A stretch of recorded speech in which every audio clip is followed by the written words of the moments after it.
In the year 9 AD, a powerful Roman force was making its way deep into the northern forests of Germanic territory. At its head was Publius Quinctilius Varus, a governor trusted by Rome and expected to bring order to these distant lands. Marching behind him were nearly 20,000 soldiers. Among them stood legions 17th, XVIII, and 99th, units Rome had long relied on for difficult campaigns far from home. Alongside the legions were 6 auxiliary cohorts and 3 cavalry squadrons, tasked with scouting ahead and guarding both flanks. The column moved like a long iron serpent winding its way through narrow woodland paths. The sky hung low and grey. Moist air clung to their armour, and the dense canopy above allowed only thin slivers of light to touch the ground. Every footstep echoed softly, steady and calm, for the men believed they were marching through a region securely held by Rome. None of them imagined that this quiet forest would soon become the grave of 3 entire legions, and the beginning of one of the darkest tragedies in Roman history.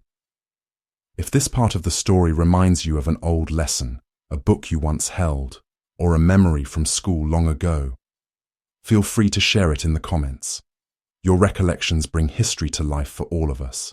While the Roman column pushed patiently through the dim shadows of the Teutoburg Forest, another force lay hidden in silence. It was a coalition of Germanic tribes, people who knew every route, every marsh, every twisting path of this land. They were not strangers to Varus. Their leader, Arminius, had once served as an officer in the Roman ranks and had earned Varus's confidence. But Arminius had chosen to return to where he truly belonged. Born among the Germanic tribes, raised under these towering pines, he now commanded nearly 15,000 warriors gathered from many clans. They waited without a twitch, without a whisper, watching the Romans sink deeper and deeper into the maze of trees. Branches drooped low, blocking what little light remained. Tall trunks stood packed together like ancient stone pillars. The darkness and the tangled terrain made it easy for Arminius's men to remain hidden just a few steps from the marching column. Unseen, unheard. Varus's soldiers saw only the dirt road ahead. They had no idea that behind the stillness around them, thousands of eyes were following every movement with cold patience. A patience born from warriors who had already decided how this encounter must end. No war cries, no drums, no horns blowing in the air, only waiting. 2 armies in the same forest, but only one of them knew when the battle would begin. As the Roman column stretched into a long, thin line through the forest, the narrow path pulled each unit apart, leaving gaps and isolated pockets of men. It was then that Arminius gave the signal his warriors had been waiting for all day. Without a shout, without a warning, figures burst from both sides of the trail, as if the forest itself had opened its jaws to swallow the marching legionaries. The clash of wooden spears and iron axes against Roman shields rose above the rain and falling leaves. Germanic fighters surged forward with the ferocity of people defending their homeland. Varus's men were caught off guard, and many units, scattered and unprepared, were swept instantly into chaotic combat. The Roman cavalry, the force that should have been able to turn the tide, tried to pull back and reorganize, but the slick, narrow woodland paths trapped them in place, making them easy targets. Riders fell one after another, some still struggling to guide their horses forward. In only a short span of time, most of the mounted troops were wiped out. Seeing his formation collapsing and no path of escape remaining, Varus understood what awaited him. He chose death rather than fall into the hands of those who would show no mercy. His loss sent an even deeper wave of despair through the already shaken Roman ranks. The remnants of the army could do little more than stagger out of the thick woods, hoping to reach the nearest Roman outpost. Yet with every step they took, the Germanic warriors followed, silent and persistent, moving in the shadows like tireless phantoms. They did not strike again. Not yet. They only watched.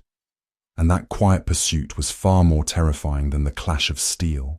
The survivors pushed deeper into the forest, driven only by the faint hope of finding a way out.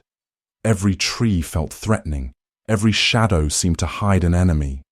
Though they moved as quickly as exhaustion allowed, they could sense the Germanic warriors behind them, steady, patient, never losing their trail.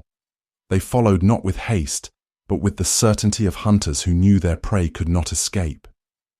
As the Roman soldiers weakened from hunger, fear, and days of relentless rain, the sounds in the forest began to change. Branches snapped more frequently. Footsteps pressed through the wet undergrowth. Heavy breaths drifted through the trees. It became clear that the Germanic warriors were no longer satisfied with simply watching. Soon, the trap closed completely. Cut off from any path of retreat, the Romans gathered in a tight circle on a small patch of open ground. They planted their feet in the soft mud, raised their shields, and tried to form a last defensive ring, a fragile hope against the crushing weight of the wilderness around them. The Germanic fighters advanced slowly, step by deliberate step, as if reminding the Romans that this land had never been theirs to claim. There was no rush, no chaos from their side, only cold resolve. When the fighting erupted, it was brutal and disorienting. Steel clashed with wood and bone. Shouts mixed with the hiss of rain striking armor. Worn down and surrounded on all sides, the Roman line crumbled. Shields slipped, helmets fell, and when the last formation broke apart, the defense collapsed entirely. Most of the Romans fell where they stood.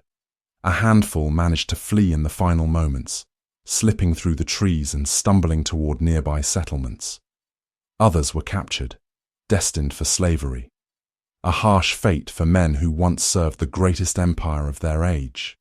The second assault had ended, and with it, any remaining hope for the 3 legions vanished into the rain-soaked forest. If a moment in this chapter stood out to you, a detail, an emotion, a thought, feel free to mention it below. Many viewers find meaning in different parts of the story. When the final Roman shield fell and the last defensive ring collapsed, the battlefield grew quiet. Almost every soldier who had stood in that circle now lay still on the muddy forest floor. Pieces of armor, shattered spears, and broken shields were scattered everywhere, silent testimonies to the destruction of 3 proud legions. Yet a few men managed to escape. In the confusion of the final moments, some slipped away and ran through the trees, driven by fear and the instinct to survive. They eventually reached nearby Roman-friendly villages, bringing with them the first horrifying accounts of what had happened inside the forest. Others were not so fortunate. Captured, disarmed, and treated as spoils of war, many were later sold into slavery. A bitter end for soldiers who once marched under the banners of a seemingly invincible empire. For the Germanic tribes, the victory was more than a triumph on the battlefield. It was a declaration, a loud and unmistakable message, that they would defend their homeland against any empire, no matter how mighty. For Rome, however, the loss at Teutoburg became a wound that would ache for generations. It was not just a military disaster. It was a reminder that even the strongest powers can be humbled in the place they least expect. If any part of this story stayed with you, a lesson, a memory, a feeling, please share it below. Many viewers here grew up loving history, and your reflections help the next generation understand these moments more deeply. And if you'd like to continue exploring stories like this, we warmly invite you to stay with the channel.